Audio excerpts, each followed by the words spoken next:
Welcome into a SmackAttack Big Head Saturday. Hey, I was hoping to be joined by more, but you only need one.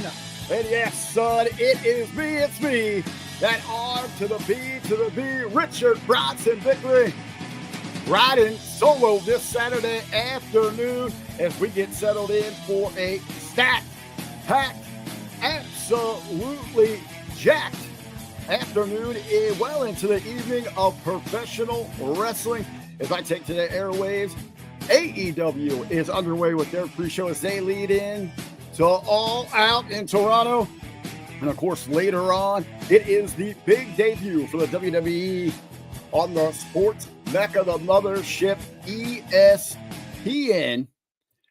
That's going to be coming at you. We're going to be talking all about Wrestlepalooza as well. We're going to be covering All Out, some of the headlines there. I guess I could turn off the tunes, huh? Hey, got to love it, though. A little jamming out to the BWO. But again, it's me, RBV, here with you, riding solo this afternoon for a special SmackAttack Big Heads edition. We got some of the chat filling up over there. You guys are my co-host this afternoon. Gonna rely on you for some of this conversation. Cold-blooded in the house. Good afternoon to you, my friend, Zach Migger. Hey, that's a new name. Love to see those newbies. I don't know if you're so new because you know where to hit, but where my heart's at there. Zach, National Pepperoni Pizza Day, hashtag RBV Eats Out. Hey, I am all about those good old eats. Not so much the certain drinks anymore, but man, I got my Coca-Cola in hand. I got my caffeine pumping through me to keep it rocking, moving, and grooving here for the next, we'll go with it, 45 to 60 minutes before I let you loose on all that professional wrestling that we got coming at you here this afternoon. In the headlines, though, we got a couple of the headlines. Some breaking news out there. Hey, there's a Jackson going to jail. How about that? Finally, Raja has been arrested. Of course, we all know that story. Going back a couple of weeks ago, the Knox Pro Wrestling out there in California, they had Raja Jackson in as a special guest, and we all seen the footage. We talked about it for a couple of weeks there. Raja, maybe a little bit of misled backstage, his involvement in the show. Ends up feeling a little disrespected. Doesn't understand what a receipt is. Goes in and viciously, I don't want to say attacks, assaults one of the wrestlers during the show in the ring. Psycho Stu, he ends up with countless injuries there. He is hospitalized for a number of days. All these weeks later, we finally get the arrest there of Raja Jackson. Well, let's see here. Cold Blood saying actually surprised that they charge him. That's what I think we really want to talk about. I don't know how much there is into this news story. We talked about it. It was so hot when it happened, and we were all waiting. We thought there would immediately be an arrest made. What was the holdup here? And I think, what we really need to look at, I want to remind everybody where this happened. This was out in a magical world, way different than you and I live in, called California, where things kind of move at their own pace out there. Now, they'll have you believe that it's all about the glitz and the glare of Hollywood and the beach life, and they do things a little different. They're a little more progressive out there. They live life to the fullest. Well, that's not necessarily true when we're talking about the real world, when we're talking about politics, government responsibility. Remind you, this is an area where they seem surprised by wildfires every year, even though we've been dealing with them since humans settled the area. But especially when it comes to criminal activity, they move at a much slower pace out there. So, yeah, something along these lines. It wasn't major headlines out there. It wasn't ICE raids. It wasn't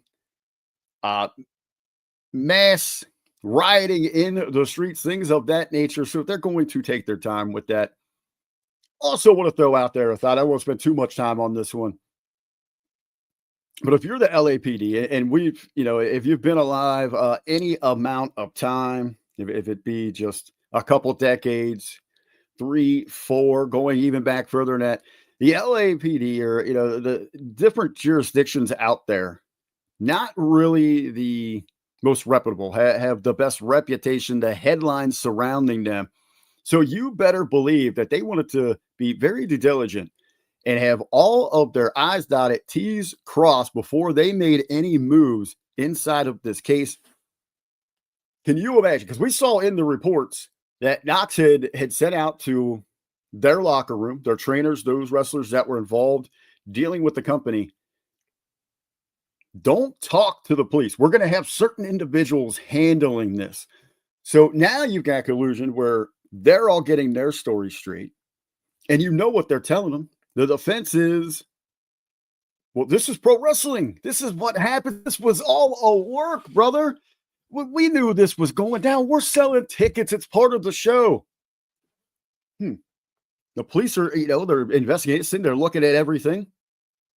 Maybe this is, this is what, right? This is what these guys don't have any idea what the current world of professional wrestling is about. And how many times have we seen the likes of a Vince McMahon or others inside the business step across that threshold into the real world, use those pro wrestling tactics and work everybody.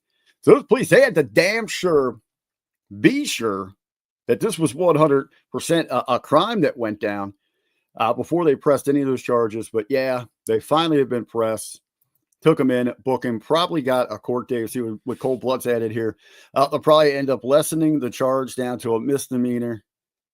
Yeah, they'll negotiate down on this. This isn't anything that they're really overly worried about.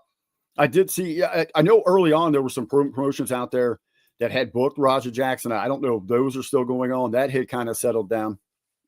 Really over the course of the last couple of weeks, the story itself had lost a little bit of steam. But yeah, it was at one point at the very top of the list there, the hot topics inside of pro wrestling, but going to be interesting. I don't think there's really be too much to it. It's Cold-Blooded saying this might not ever even make it to a trial. We might have all charges dropped here. This might be dismissed until a fine, some community service, something like that. Of note, though, to put it on the back burner to watch where they're going forward, and will this be any kind of, I don't know, a boost in popularity for Raj? Can he spin this into anything? Was it mean for Psycho Stu? I still think with Psycho Stu, if I'm him, man, I am warrior up, cowboying up, and lawsuits against everybody just for those out-of-court payouts, man. You've been in the indie game for a long time. I know you're passionate about professional wrestling. Thank you for your service, but this is an opportunity for a payday for you, brother. Absolutely. Go ahead and take that. Let's go ahead and jump into today's big events. I want to run down these, talk about both of them that we're going on, show a little equal love here on this week's SmackAttack to All Elite Wrestling and WWE and their big debut over on ESPN. But as we speak, the first mention there, All Out, Toronto, their pre-show, check the clock here. We're just about quarter past 1 p.m. Eastern. They are underway. They are underway with their pre-show. Let me pull up the card here. We'll go run through some of these things. Let's guys, they're over in the chat. I just got off of an awesome record for the 10 count, the latest episode of the 10 count with my good friend from the two-man power trip, John Paz. We had some great conversations. Again, our theme of the show over there. 10 topics, 10 awesome conversations. We do it in and out. Hit it quick for you in 30 minutes. And we were talking about the comparisons in these PLEs and pay-per-views, if you will, for what they still use for the term over there at AEW, and the style and approach that each company takes. Now, with AEW, there is one thing, for better or worse, whatever you think of their product, and owner Tony Khan, he does give you your bang for your buck when it comes to professional wrestling. Now, again, that style might be for you. It might not be for you. There is no arguing You're going to pony up. Now, they've got their new deal with Max. It is $30 for pay-per-view, and you have to have the monthly membership. So that's at $10. So that gets you to like $39.99 to get each of these AEW events, all Elite Wrestling events. We saw it at All In down in Texas. That show pushed with everything, with the pre-show to the final blackout after the final bell there. I think it was like 9 hours that they were pushing. That is a lot of wrestling content to consume in an afternoon in that single sitting. Now, we'll talk about, do you break that down? Do you necessarily need to be there for the pre-show? But also with Con, as opposed to the WWE style, which we'll talk when we shift gears over to their direction. AEW out of the gate comes hot, heavy, firing on all cylinders with bell-to-bell action. It's not a lot of the panels talking. It's not a lot of the interviews, the recapping the stories, the vignettes. They aren't as heavily involved with their sponsors. Let's see another one here, Cold-Blooded. My co-host here early on, TK expects a lot of commitment from his audience, and that is. And especially when we're talking about that commitment, when you're looking at a marathon big event like that, the most importantly, at home, like I'm going to do here after we get done recording, I'm going to flip it on, go about my day, do some other things, do some work over here for the Hameen Media Group platform, spreading our great content. Becomes a little background fodder. If there's a match or something on that I like, yeah, I'm going to put my attention to it. I do. It's the same way I approach, if, I'll have another screen on here today for college football. If there's something in a game, a big drive, a hot score alert or something like that, I'll focus my attention at it. That's what you do through the day with it. If you're there in the live audience, if you're in an arena, if you're in that stadium, and you got to make that commitment. So now you got 9 hours of wrestling. You probably got another, let's say an hour, hour and a half on each side of that with traffic getting settled in, whatever. You committed a huge chunk of that day, a huge time commitment, your personal commitment, 10 to 12 hours to be there. And then they expect you to be up. They want you to be up that entire time to keep that energy, that maximum energy. And you can tell that a little bit during these AEW events, that lull, like, okay, we're up for these big stars. We are here. But then, they'll throw in, we're a handful of talents from another promotion outside of the country we might not be so familiar with. And you can tell when those crowds go to sleep on that. That's hard. That is rough on your audience. Or opposed to that WWE side, boom, you're going to get some star power. We're going to give you 5-6 matches. They've been around that 2.5, 3 hour mark. But they hit us more frequently with those premium events as we're looking at those between your PLEs and the likes of your Saturday night's main events. Those are, about every 2 to 3 weeks now. So you do get that bounce. AEW with a heavy hitter. We're going to give it to you all at once, or the WWE style. Let's go ahead and take a look here at some of the happenings here for All Out Toronto, little international show. All out, all in. It is all hands on deck. We have got 13 matches announced for this thing here, guys. I counted. Was quickly going through before I hit the live button here. Over 60 wrestlers and managers will be involved at All Out. So big paydays for the company. If you're like anybody, pretty much anybody in that company, you're going to get to see them shine on the stage. Again, that's not counting referees, not counting the commentary team, all of that, but over 60 wrestlers and managers, 13 matches.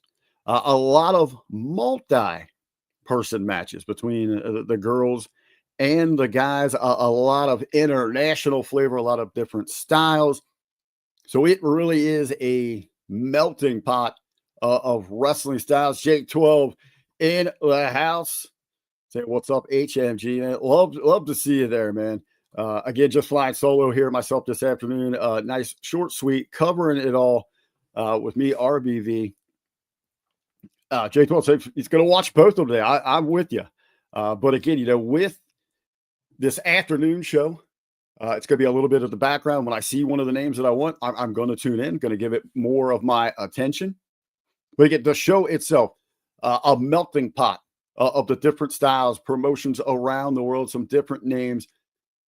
So there's got to be something inside of AEW, a little something for everybody. But again, it's not everything is going to hold your attention. We do a different thing that they've done here. We've got from 1 until 2. They have got a regular, just their YouTube stuff going on. At 2 o'clock, they are going to be on Max and TNT for free with their tailgate kickoff. So that'd be kind of interesting to check that out. One of the big matches announced there. And you think with that free one, WWE would always focus on, they would use the Stevie Night Heat to lead in to that pay-per-view, or the free-for-alls that they would call them. That would, remember that when they would be on the television guide channel? So you'd have all the what's on scrolling, and then up there in the picture block up top, you'd have the WWE kind of pitching, hey, make sure you call your local cable provider to get the pay-per-view. Those were to be enticers, those last-minute grabs. If you're on the fence or you're just sitting around, you don't have anything going on that Sunday night, yeah, why not? We got the family here. Let's go ahead, fire it up, turn on some professional wrestling. So you got to have grab matches for those things that are going to set that tone. Again, if you're on that fence, man, I'm going to invest in this thing. So let's talk about it. Let's see if these are those grabbers. They're going to say, all right, this is something pretty cool to go with. How about, hey, if you love beautiful women, this one's going to be for you, because we got an 8-woman tornado tailgate brawl. Tornado rules. I guess this is going to be anything goes. They're going to be all over the place, getting after it to get things going here. I'm kind of hoping that this one opens here. I think this could be a lot of fun. Again, if you're getting a bunch of guys that are sitting around watching some football here on a Saturday afternoon in the States, some big time college football, those big, testosterone driven jock types. You show them a Harley Cameron, Shikawa. How about Queen Eminetta, Willow, Penelope Ford, the Triangle of Madness, and especially Megan Bain. That's going to grab some eyes. That's going to grab some attention right there. So they're going to be going at it. All those women on the 2 different teams there. Obviously, the heels versus the babies again in a tornado tailgate match. Let's see here. We got some. So that's going to kick it off. I want to keep up with the chat. You guys are helping me out here today. Cold-blooded saying, remembers the WF pay-per-view shows on the TV Guide channel. Those were great, man. It's when you're getting that reach. Probably the highest ratings that the TV Guide channel ever had back then. Remember that. For you kids out there, we didn't have the luxury of just the nice, guide channel the guide button. You actually had a physical channel, and if you missed your channel trying to figure out what was on, you were screwed. You had to wait for that entire thing to come back in. J12 mentioned here, people talk about the VPNs. There we go. Just the recommended sites. Hey, we got the dirty net. I mean's all about that. The hackers got you hooked up for those. I'll even stooge myself for, I'm dirty netting it today. Dirty netting it for AEW. And later on, we'll talk about it. We get to the WWE stuff. Don't get too far ahead. But a lot of people are going to be missing out on what was promised for a free sign-up for the ESPN app. I was one of those. Supposed to be available through my YouTube subscription, my YouTube TV. Not available quite yet. They weren't prepared for it to happen this fast, but I'm going to use old Grandma Vickery's Spectrum login. So I can watch this thing tonight and do not miss it. So we got the ladies over there back to All Out here. The ladies get this going. Also on the pre-show, does he still do this thing? Now that he's a Death Rider, Daniel Garcia versus Shibata. This next one, this is puzzling to me. Again, this would help if I'm kind of on the fence or new to AEW and I'm flipping around in the afternoon, checking out what's on, around the football games and tailgate. Okay, that sounds like football. Oh, wrestling. Samoa Joe and Powerhouse Hobbs. These are the 2. Okay, I like what I see here. These guys look like some big hosses. I know Joe from WWE. It's a familiar face. His Hobbs dude looks like he could suit up and play some football. Like right now, right then. They're going to be taking on the workhorsemen. I don't know about that choice, but probably the ops over big. My question there, my problem is, this is where Samoa Joe and Powerhouse Hobbs are best used in your company? Give me a freaking break. These guys should be not only on the main card, how about in featured programs, maybe in a title hunt, main event status, your top feuds? These guys sell. These guys scream professional wrestling. Why aren't they being utilized like that? Tony Schiavone on his show this past week, they were doing listener questions, things like that, live chat, and AEW was catching some heat for, this, saying that this might be a rather weak card, not one of their best. Obviously, they have been hit by the injury bug coming out of Texas at All In. Could say that's bad luck. We could blame that on the style of wrestling. When you're going 1,000 miles per hour at all time, you're going to have some bad crashes and people are going to get injured. But anyway, Tony said, we're putting together the best card we got. He challenged anyone to put together a better card, and it pretty much gave him the middle finger. Immediately, I would point to something like this. You want a better card, a better product, then better utilize your true top talents that are going to draw, that are going to pull people in. Samoa Joe, Powerhouse Hobbs, amongst two of them, if not at the top of that list of people that are being underutilized inside of AEW. Yeah, here we go. Two of the people in AEW that are actually believable. Great, as we said, great for the showcase there on the free stuff here for TNT today, this afternoon. We know they're always on TNT. You might be asking, all right, what's the draw there? But you're hoping. You got a lot of people flipping around watching college football this afternoon. Some big games this afternoon. Maybe they see the tailgate thing, teases them, they get hooked in there. Again, they see those guys, yeah. But why aren't they being better featured? Let's jump into that main card here real quick. This one, myself, a big match.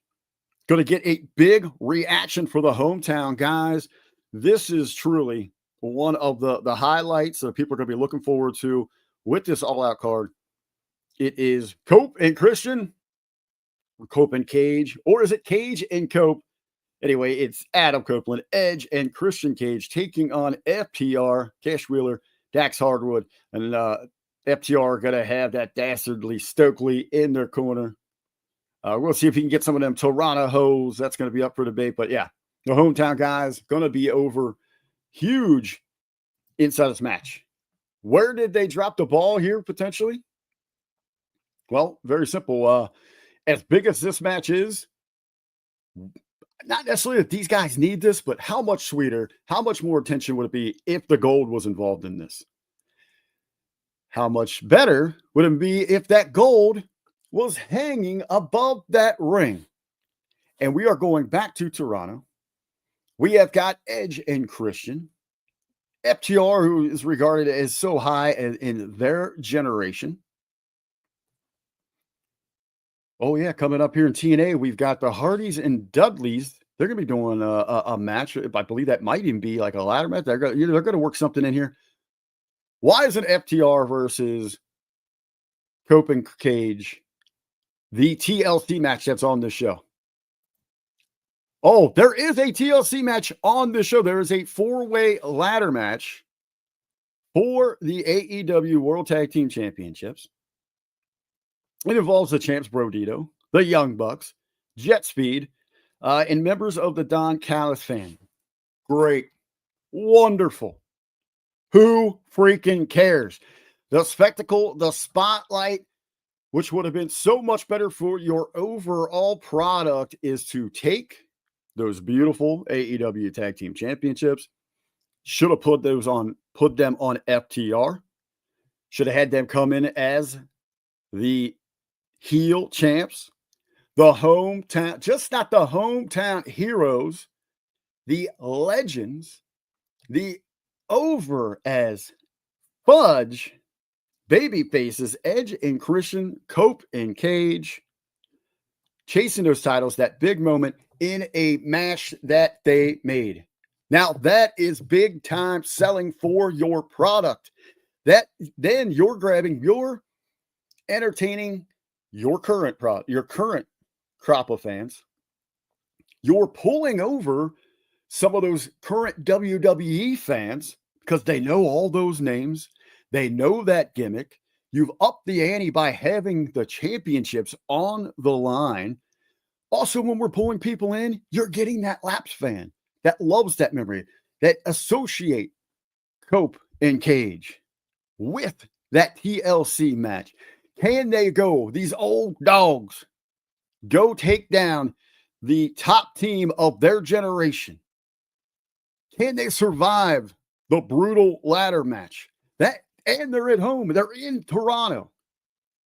That itself could have been the headline. That could have closed this. They could have built this whole show around this. But now the way that they've got it up, it's just sold on. It's some decent name value. But they have sold themselves short. They're only getting about 30% of the value out of this thing. I appreciate here, Cold-Blooded here with a great point. It was right there in front of Tony. Completely missed it because he's got to try to get everybody on this card and get everybody over. Rick, why do you think the Hurt Syndicate refused to lose to FTR, an established team? That's tricky. I think there's a lot more going on back there. I think, but the out could have been at FTR. They just flip-flopped that pin. They get Brodito. I think really a lot of it is that MVP sees the sees what's happening. He is frustrated. He is protecting his guys. He doesn't want to fall into the ranks of where you become laughable. You're an excusable joke just passed on because you're the legit wrestlers and you're putting over like the likes of Jet Speed. And that was a team that came up that actually had started, that sparked this thing. Where MVP's like, no, we're not losing to these sons of bitches. We're not, none of these teams can beat us.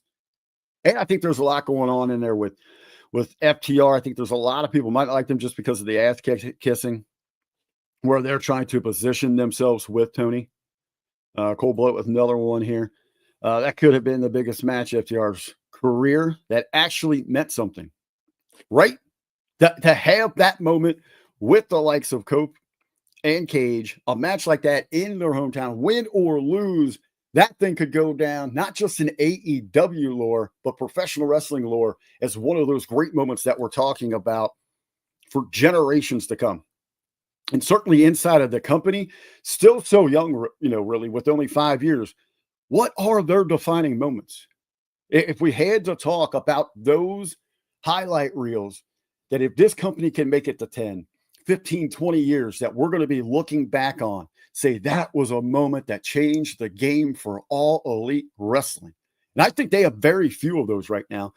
And they have zero moments that changed wrestling, professional wrestling. I know that and it was a great milestone. And I was there to congratulate them at that one. Didn't want to knock them when they passed WCW, Nitro and episodes. They've made it 5 years. They survived the shutdown. They've been through a lot of hardships early, and they have pulled through. Certainly, yeah, that helps because they got billions and billions. They can do whatever the hell they want. But they did pull through. It's just as easy to shut the doors. But how many moments do we look back from the relatively short run that WCW had, and we say, man, that changed the game? Just something as simple as Lex showing up, and that started the tug of war back and forth, the surprise, or what are talents, who's going to show up where, you never know what's to be expected. The formation of the NWO, which sparked this incredible promotion war, and really, you could say, set off the Attitude Era that forced the hand of WWE. Where are those moments for All Elite Wrestling right now? This could have been a tremendous one on this. Mercedes Moné versus Rio. Real get out of nowhere. Where's the sell here? We need Mercedes versus another credible opponent. This rinse and repeat. Have a return come in, automatically get a match with her to have Mercedes put them down. No thanks. I positioned this one. I would have had Mercedes somewhere on that the tailgate show because, like her or not, I am not a big fan of her. I think she's one of the most for the hype, return on investment, one of the biggest disappointments in professional wrestling. But I still admit I would still hire her simply because there is something unexplainable about her drive and connection with an audience. It's there. You got to find a way to tap into that there. We also got Darby Allin, Jon Moxley in a coffin match. I am interested to see how this one plays out because we're used to the casket matches. So the professional presentation of WWE, I'm hoping this is like the old school one with just the old West wooden crate, the coffin. You can take it anywhere, move it around the building, put them in, put them away. My question here, my wonder here is this finally? Because when you have something like this, it is a send-off, a funeral. We are saying goodbye to you. If Jon Moxley takes the loss here, which we thought, that would be the end of the Death Riders. That's what a lot of people were cheering for, hoping for back at All In. The hero, the cowboy coming to save the day to get rid of the Desperados, the white cap gunslinger, with the tumbleweed coming across, and it's him versus all the Desperados, the bad guy gang. But then the Death Riders show up the very next show, and they're doing the exact same things that they've always done. They just continue on. They just don't have the belt. Will this be the end of the Death Riders? Will Jon Moxley go take a much-needed vacation? I think that's the story there. J12 on it here thinks Darby should have dethroned Moxley, even lost it the next episode in a rematch of something like that. There's a lot of different direction there. I think they went wrong with the Darby stuff. Like, why? He was out doing something very incredible that very few human beings have been unable to do, and that is to climb Mount Everest. Why weren't we following that entire journey this entire time to keep reminding us he's not here, but this great hero, a pillar of AEW, is out doing something that very few have done. He is conquering the world. Where has that been? Why aren't we seeing specials already on Max? Or stick around after Collision this Saturday. We got an exclusive, documentary taking you up Mount Everest with Darby Allin. That's a connection to other people that's going to pull in at outside audience with one of your top stars. But no, coffin matches are what's going to get people over. Suicide dives, move sets, and rope work. That's what draws them in. Get rid of the human connection. We don't need that at all. But inside this, going to the talking about Darby dethroning him, a lot of people thought that was. I thought they wrote the right story with Hangman, just like his other title runs. Though terrible follow up afterwards, and it's keeping the Death Riders around. Kind of defeated the whole purpose of what Hangman was set out to accomplish. I know winning the belt, yeah, but it was more about vanquishing this evil entity, again, the gang of Desperados. Completing this here again, back to what we're doing each and every day. Hangman Moxley 2 should have happened tonight, not whenever did. They did that rematch relatively quick, Jay, because that's when they did that loop where they had like a month in Chicago. So, when you're selling those tickets at that same venue, I agree with them sticking to those venues. Brilliant financial move, but you need that hook. You need that hook to keep people coming back. So that's what they thought was in. But again, if you're going to go back to that quickly again, that should have been, okay, Moxley coming back for that title. That should have been when they wrote off the Death Riders. So I think that's the intrigue inside of the coffin match. Is this, no pun intended here, the final nail in the coffin for the Death Riders? Something to look forward to. We got MJF and Mark Briscoe. This is a tables and tacks match. I think we can all figure out what that is. It's pretty self-explanatory. This has been an interesting feud. It's two great talents. Love Briscoe. The guy is so unique, so dynamic. He just has that natural charisma. Of course, MJF, we all know what he brings to the table. Generational talent. I don't really... Briscoe, this should have been more vicious on site. Saying the wrong brother died, the personal attacks. I mean, this should have been an all-out. Even, I know with the stipulation, you're trying to up this ante here. This one just doesn't seem. I would have liked to see either seen this one filmed at the farm, do something of the cinematic nature between these two, make it unique. That's going to stand out from the rest of this card. Just slapping some weird gimmick on this thing, like tables and tacks. I mean, we just talked about the coffin match. We'd mentioned there's going to be a ladder match. There's multi-person matches all over this card, other gimmick matches. So I don't know if this necessarily fits. If I was going to gimmick this thing, again, I would have liked to seen the cinematic, go to the chicken farm, have them do it there. That would have been a lot of fun. I think the dynamic between these two, and they are better in their character work. They're great in the ring, but what they can do different than the rest of this company is stand out with their character work. One of the things that I thought of, it just passed thinking about the card. I would have liked to see this match be a contract for contract match, meaning that if Briscoe would have won this, he would have obtained Max's guaranteed shot at a championship. He would have taken that contract.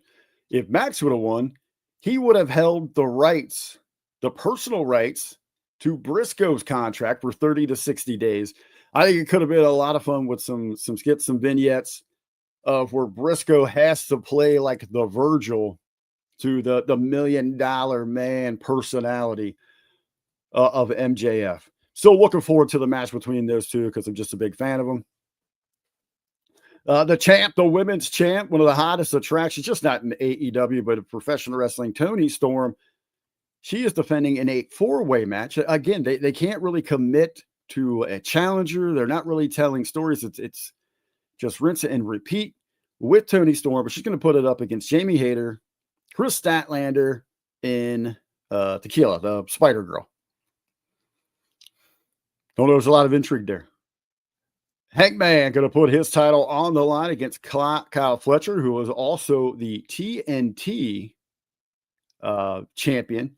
Looking at, they got a stipulation here. It's a singles match for the championship. Here's the step. So we got to have something in there, right?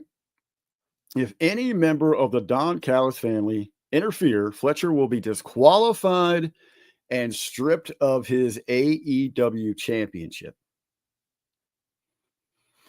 Okay, so does this open up interference from someone who's not associated with the family? Again, this is kind of just a makeshift. We need a challenger. Fletcher, not quite a top name. I think the biggest headline that Fletcher has made recently is the shit that he stirred up with Stevie Richards.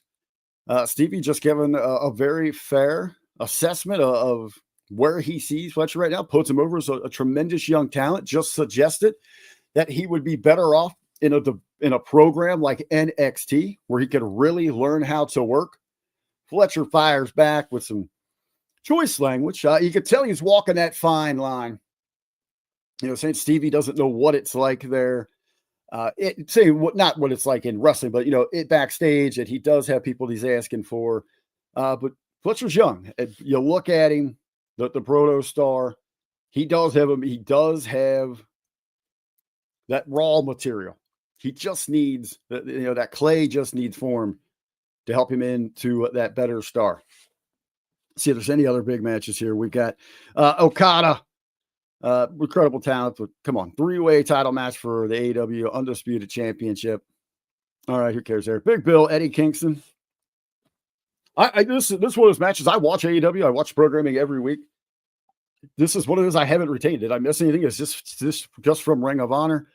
And of course, we got Rodito defending, as we mentioned, the tag titles in a ladder match. which should have been on the other one. So again, in all 13 matches, 60 freaking talents. What's the over-under, guys, on how long this thing runs? That's going to be the big question. We saw All In go from, with everything included, like up to almost 9 hours. Well, all right, Tony moved the start time to avoid the head-to-head with WWE's Wrestlepalooza, the big ESPN debut. Moved that start time. But he did realize he had an opportunity to flex that nerd muscle. And it's unbelievable that he even had the kahunas to try that. There's so much that he could be doing right now. I'm going to say this before I transfer over to WWE. But he did take that shot last time. He knew. He intentionally stretched that show out, ran long so that it would hit into like the first half hour of the WWE, hoping that people wouldn't make that immediate jump. Tony, for your fans' sake, for your product's sake, just today, just run your own race. Stay in your lane. Get in, get out, put on the best damn show you can today. And don't worry about what WWE is doing tonight. Don't worry about that. Now, I do believe all is fair in what? Love, war, and professional wrestling. I am one of those promoters. You have heard us talking about it across the board here on this platform. Tony needs, again, to flex that nerd muscle and hit WWE right in the numbers. Kick them square in the numbers. Where WWE has come out and just flat out, blatantly told us, the working man, the families, they are no longer our class of consumer, the customer that we want. We are hiring our ticket prices. We are targeting bigger markets. We are bid for play.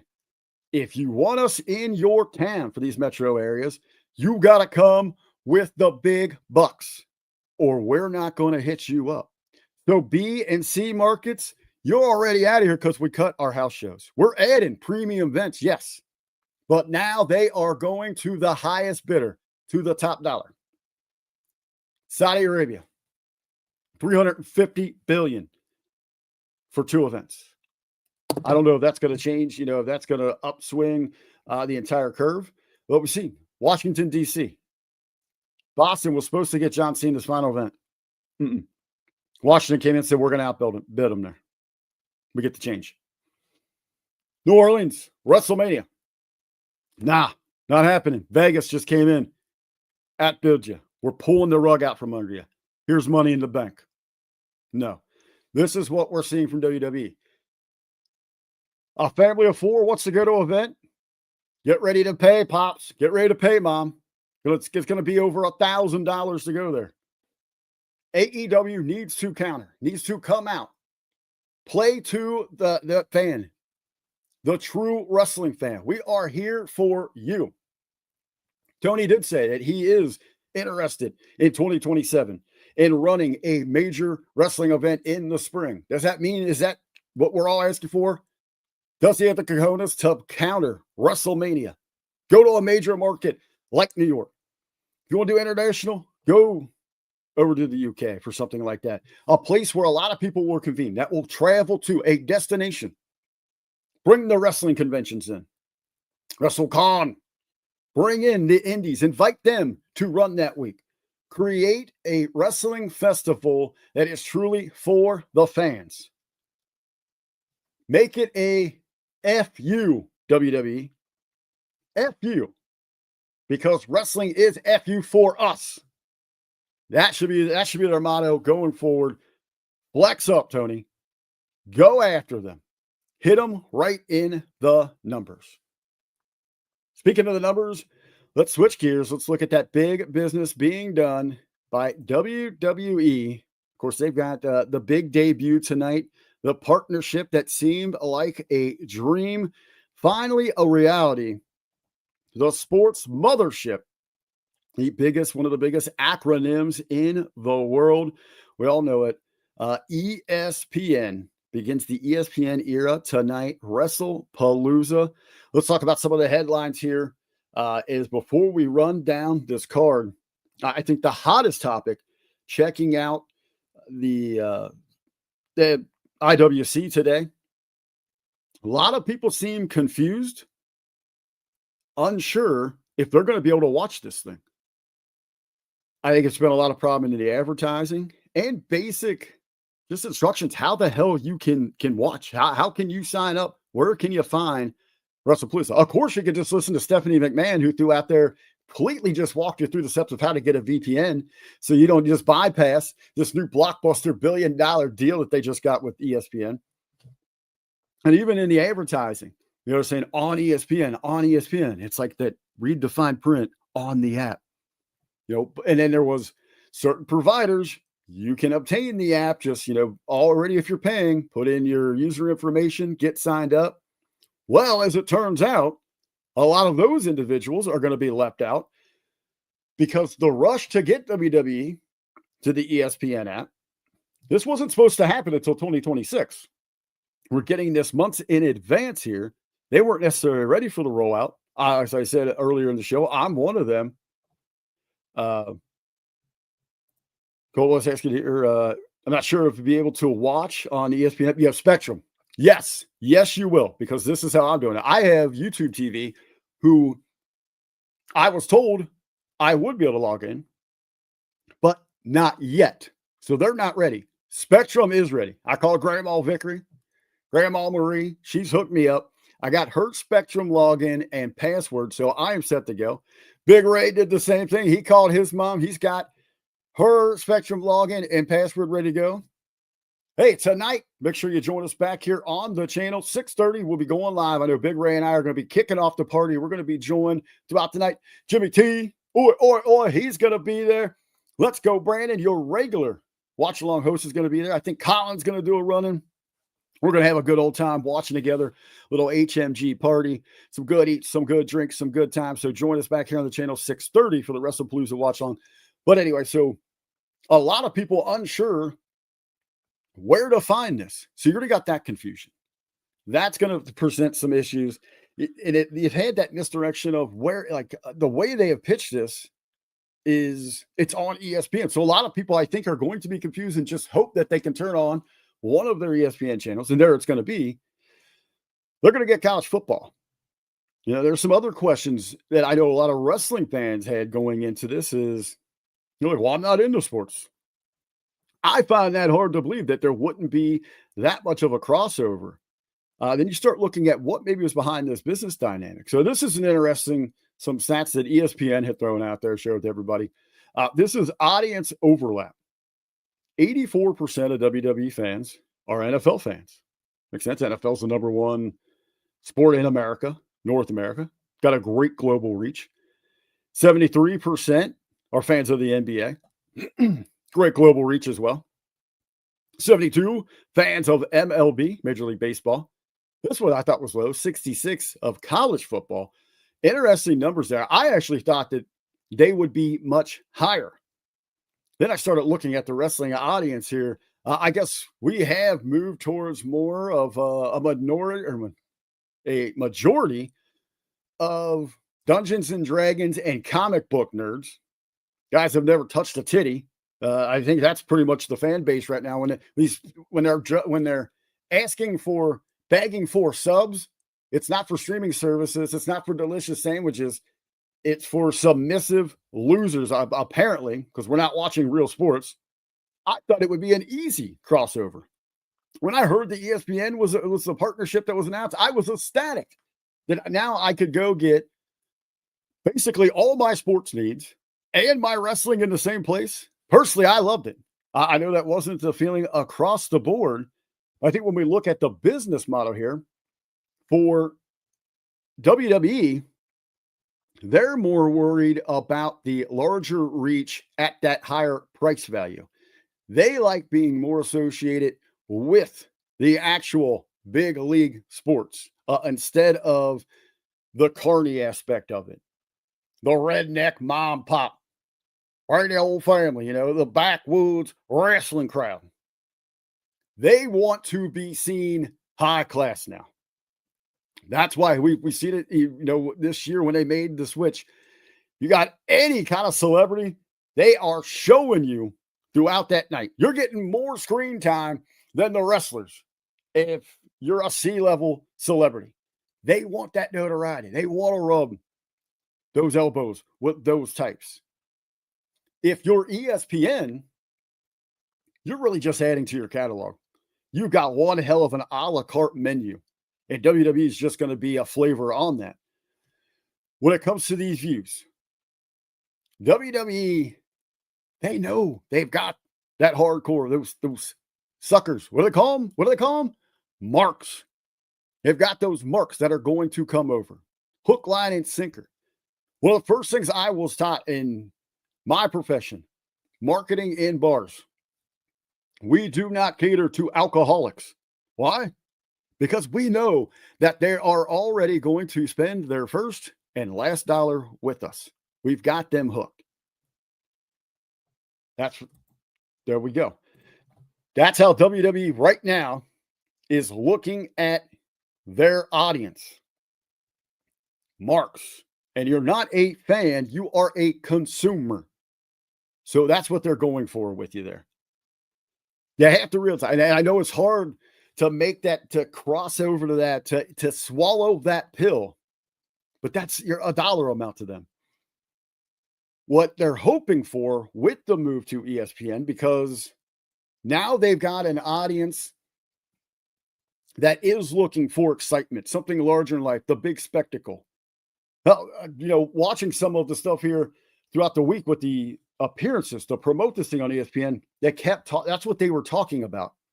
The showmanship, the entrances, the pops. That's going to be that. They want to entice someone that's just a lapsed fan that relates, those great memories with wrestling. Come check out something like that. That's why there's tremendous value in John Cena versus Brock Lesnar to start this partnership with ESPN. That's what they're hoping to draw. That new audience over, and they know they've got enough of you, the hardcores that are going to follow. Now, with all those individuals that might be left out, I wouldn't agree. Like I said, I don't agree with this saying not paying $30 for ESPN. If you are a sports fan, there is tremendous value there. There's a lot there in that app. WWE is just an a la carte flavor that's on that menu. Now, I lost my thought there. Oh, okay. So they want to pull us in. They know what they got. So we were talking about the huge percentage of people that might miss out on this one. Take in the people that already got signed up. They're just going to check this out tonight. There's not a big time college game on this evening. They're mostly afternoon games. I think they're going to get a decent people checking in, seeing how this is going. Now, down the road, when they do expand that offered option for other providers like myself with YouTube TV, when we can eventually get in, you're going to see that number start going boom, boom, boom, popping upward. And they're going to ride that. They're going to ride that to continue to sell to these networks. Look at our growth. We started here, and now we're here. They're going to shoot up because they're adding already that build in. Triple H, yeah, the king of pops. One of Vince Russo's greatest creations, his greatest signs when he dubbed Triple H the king of pops here a couple weeks ago. We'll see what that surprise is. We'll see what also the coach said. Nor giving my hopes up because we've been through this before, but people are speculation that Drew Tacker might sell himself to the final boss, The Rock or Randy Orton. Randy Orton comes heel, Chris Jericho comes out.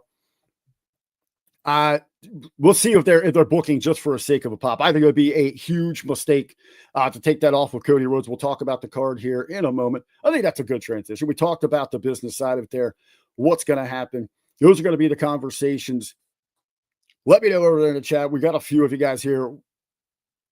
Do you think ESPN is going to be happy with their initial investment here after tonight? I think it's going to be ecstatic. They're going to sell it for tonight. Long term, left to be determined.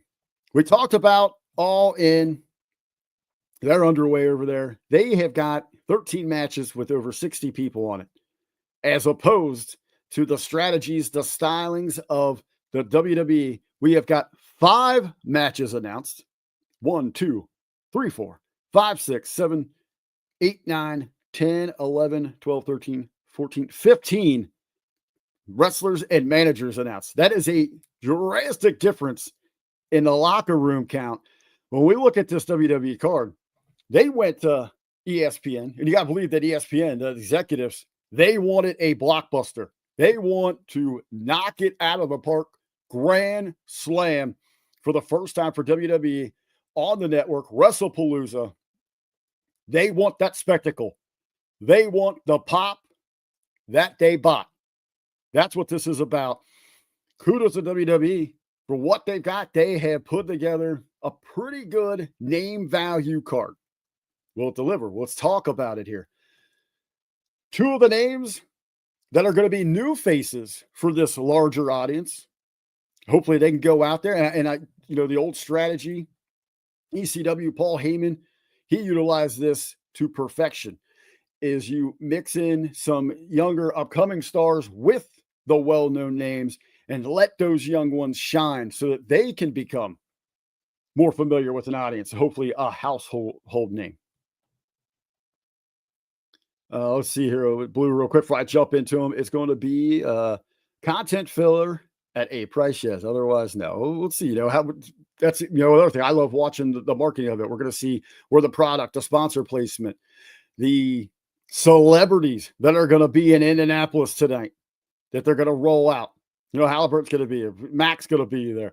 Who of real note outside of the WWE bubble, those that we know are fans, are they going to bring in for this thing? The crossover to the other sports that are, major sports that are happening. The celebrities are going to be there. That's going to be the talk that we're going to see from Wrestlepalooza as well. But back to the matches here. We'll run through them. We'll talk about them, see how they make sense, where these stories might go. But the world, a bigger audience, is going to get to see Io Sky and Stephanie Vicaire. They're going to be going at it. One of them is going to be named the Women's World Champion. Of course, Naomi, who Big Jim couldn't trust him to pull out of a driveway. Naomi on fraternity leave here. So we gotta fill this spot here. We got Women's Championship. Of course, Io, multi-time champion. Don't think it's for her right here. I think she goes out, puts on a hell of a show. She is a great wrestler. Does a great job. I just don't know if the it factor is there, the anime girl thing, how over it is. On the other side of the ring, Stephanie, because she desperately needs something. They called her up from NXT, and it didn't seem like they really had a plan. I know she tried to speak up about it, maybe had some heat. There was some things about possible injury. Let's not fool ourselves. Out of the gate, they thought she would come up, get over on being a workhorse, the devil's kiss, that sexy, sexy move, making grown men over at the commentary table freak out about it. And it worked for like a week or two. And people needed a connection. They needed something to care about. So right now, that's not there. I think Stephanie goes over. They're going to try to use that belt for a little bit. That's not a fix for her. We need to know who she is. We need a character. We need a connection. We need a storyline. So hopefully, if they put the belt on her, there is already all that in place. They know where they are going with her. If not, she's going to be set up for a failure here. Io, if she does get this belt, we do have stories. But again, I don't think they need to be told right now. I don't think there's a lot of interest, and it moves that women's division back down, which is a shame because with Naomi, she was firing on all cylinders, and it sucked to see her go. That sucked. Speaking of Naomi there, let's talk about Big Jim, the father-to-be, again, he's got some kids already, but the Usos are back in business. It's been a while since they've tagged together. They're going to be back at it here. They're going to be taking on the Vision, Bronson Reed, Braun Breaker. I think the real story here is what's happening with the Usos and the involvement of LA Knight. A lot of people thinking LA Knight, maybe joins the Vision. I don't think that's man, I would be greatly disappointed. You talk about just a letdown in creative. LA Knight so over.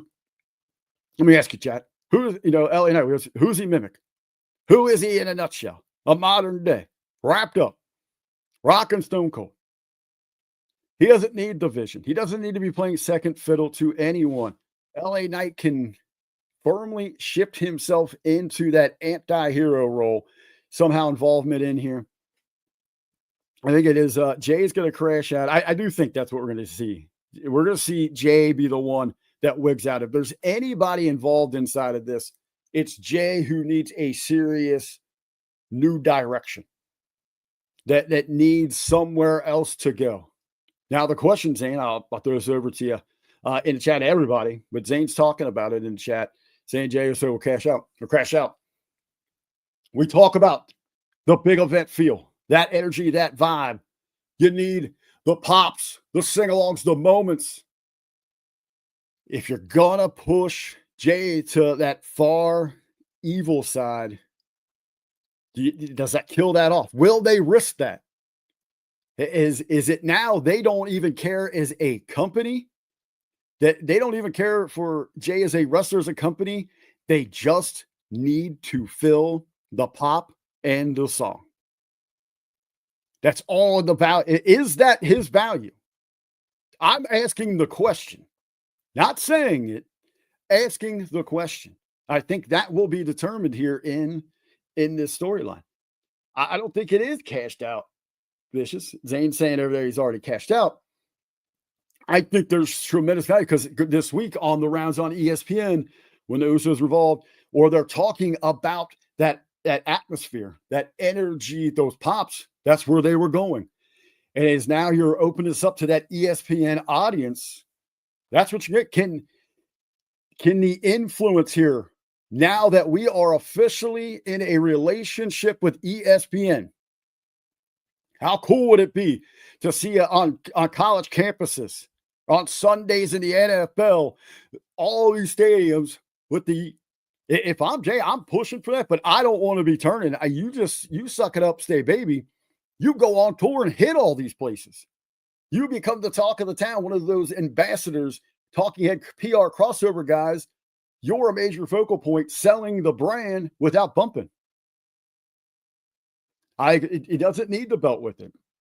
I think he does need some serious PR help. He did a sit down on SportsCenter on Tuesday. If it wasn't for Big Jim, he would not have made it through that. He didn't really know how to handle himself.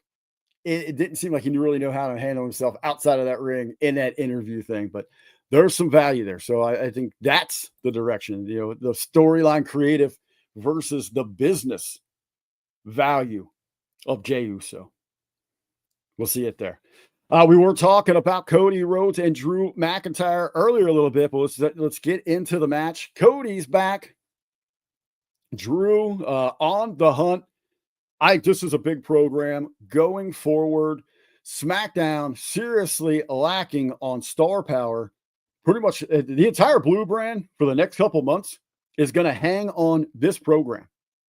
Cody Rhodes versus Drew McIntyre. Let's talk Drew first. Unbelievable. Drew is on another level. This guy is so good. I don't think any of us are going to dispute that. I think what's so magnificent about him, even though us in the bubble know about him, followed him, connected with him, love him, he's so good, he can still generate that heat.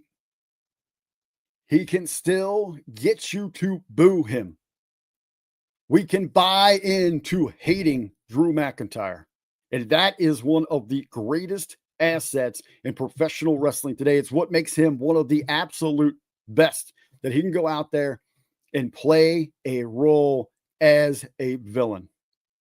So many others go out there and try it, and the fans won't join the team, won't play along with it. Drew gets us to do that. And he uses every aspect of the reach to the fan to get them emotionally invested. He knows how to work the social media. He knows how to work the PR. He's great on the stick. The storytelling in the ring is unmatched. He's great.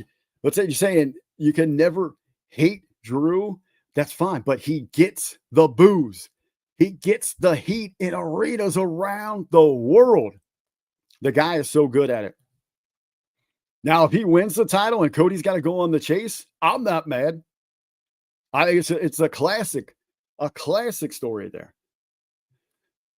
If he doesn't, I'm not mad either. I am looking forward to this program to see what two of the top dogs in the company can do from the creative storyline standpoint.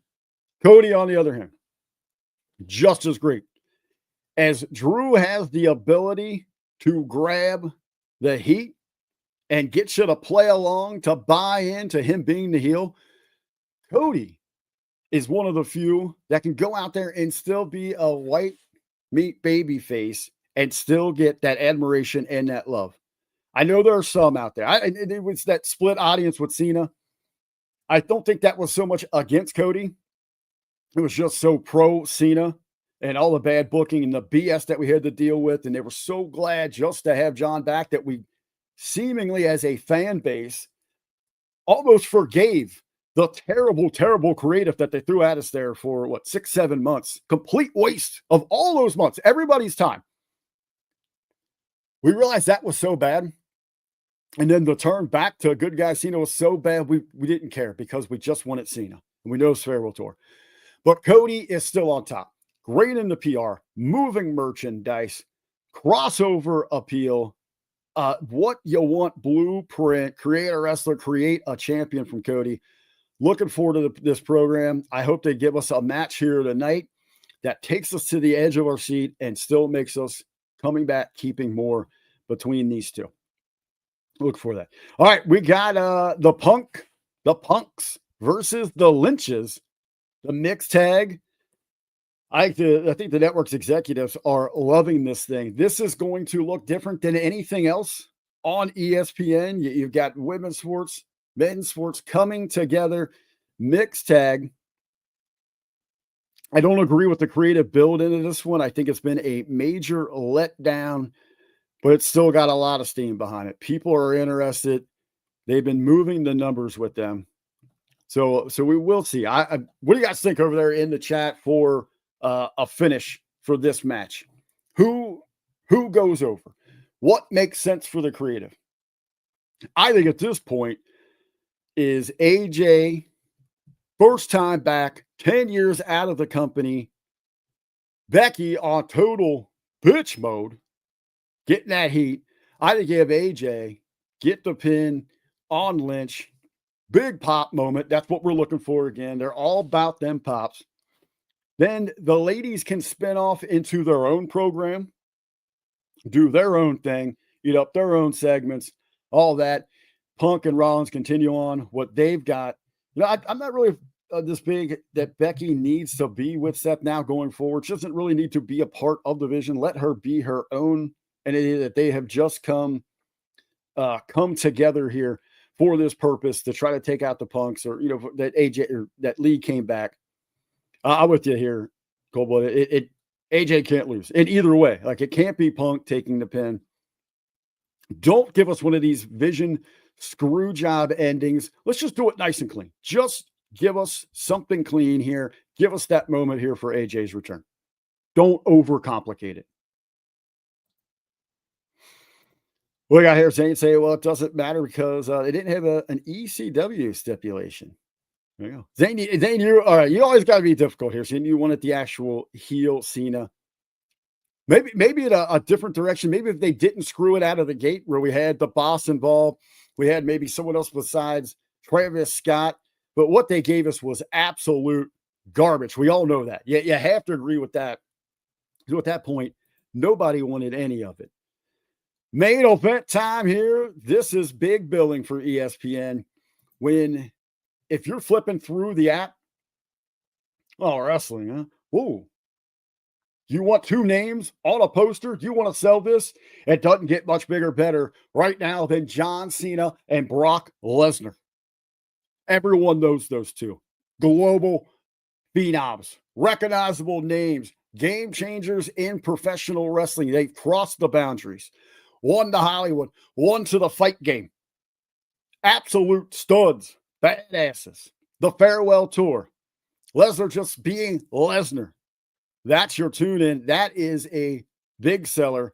That is going to be hot. I think in this match, though, Cena's got to get some wins here. We've only got a couple of dates left. We're on that home stretch towards that final match in DC. For Lesnar, let's be honest, as we know as fans, he's going to go out. This thing's going to, the hype, the energy, big entrances here. They're going to take their time. They're going to let the audience eat this thing up. Probably a quick match. Finish there. Brock on to other things until they need him for another big payday. What do you guys think there in the chat? Where do you see that thing going? Someone had mentioned earlier, Triple H promising some surprises. I don't know if we really need those on this show. I'm not really sure. I think this card here can sell itself.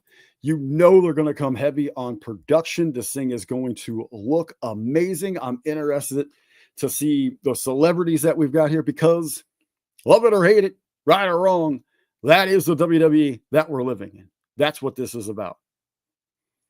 All right, guys, it is a little bit about quarter after 2 o'clock here on the East Coast. We've got that freebie show from AEW over on Max and TNT Tailgate Brawl. If you want to check that out, I think that's what I'm going to head over and do here shortly. I do appreciate you spending some time with me a little over an hour, some great conversation. Hey, I'll take the we hit the best of the absolute best over in the chat here. Real quick, Cold Blood leaving in. I like this, thinking Lesnar will destroy Cena like at SummerSlam. That would be interesting. We'll see what if that happens. What kind of statement would that make for this ESPN debut? Going to be very interesting. Cold Blood, thank you, man. Hey, that's funny. It's regular. People ask, about having to do these solo shows. Can you do it? I'm used to this at the track. I go on a solo, there's a one-man booth there, and there's times where, race day can go 10 plus hours, and it's a lot of just nonstop talking like this, about what's going on at the track, other announcements and things like that. But I usually got like a big old gallon of water with me, but my Coca-Cola. How about some product endorsements there, placement? My Coca-Cola, my caffeine got me through it. I'm going to go relax for a little bit, watch a little AEW, recharge the batteries. I'm going to be right back here on the platform tonight at 6:30. Big Ray is going to be in the house for a watch along. That's a little special treat. Yeah, I don't know where Jimmy's at. So, Zane, I'm going to let you lay into him. No idea. I don't know if he got eaten by dingoes. What happened down under? He's scheduled to be at the party later on, the watch party. Big Ray's going to be there. Jimmy T's going to be there. Let's go. Brandon's going to be there. We might a little throwback. You want a surprise? You want a pop? Names from the past. Mr. Kyle Wysong. He's going to be in the house for the party. He's going to be swinging by. Again, that's our Wrestlepalooza watch party. It's going to be coming up at, I think we're going at 6:30.